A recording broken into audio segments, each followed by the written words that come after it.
Evening. This is Diana. No talk on Eucharistic miracles would be complete without mentioning this young man, the Blessed Carlos Acutis.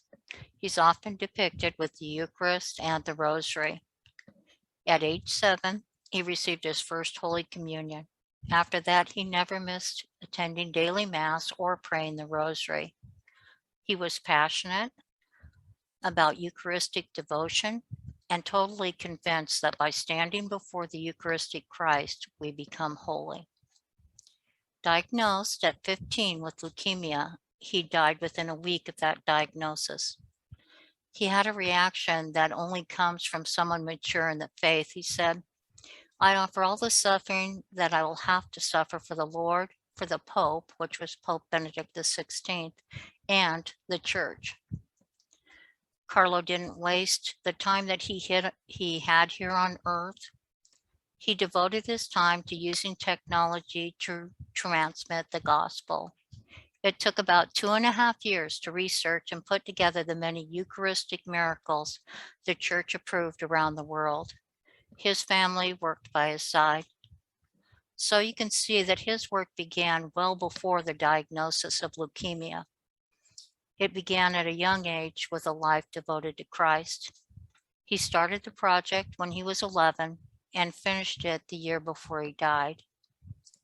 His website and exhibition of church-approved Eucharistic miracles has touched millions of lives around the world, of which I'm one. You may have seen his exhibition at your parish, brought to you by the Knights of Columbus. The URL is on the screen. Learning about the real presence of Jesus in the Eucharist was new to me as a Protestant. I thought of it only as symbolic. There wasn't any priest that said a prayer and changed the host. My daughter Dana was the first to tell me about the real presence.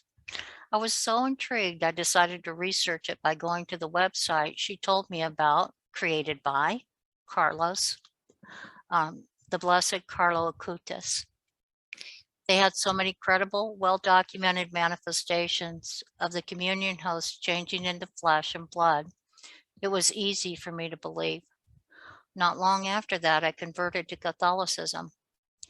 I started to go into adoration, which was completely new to me too. When I was in the same room with the Eucharist, I immediately felt more relaxed. Much of what I received through adoration was imperceptible to my senses. After adoration, I would suddenly realize chronic pain was missing from my body, never to return. When I received the Eucharist and communion, I didn't feel anything most of the time either. But my journey with God continues to get stronger, and my interest in the things of this world steadily declines. There's so much evidence of the real presence of Jesus. If you know anyone who does not know or believe about the real presence of Jesus in the Eucharist, have them visit Carlo's website or share the video of this meeting when it comes out. Thank you for your time.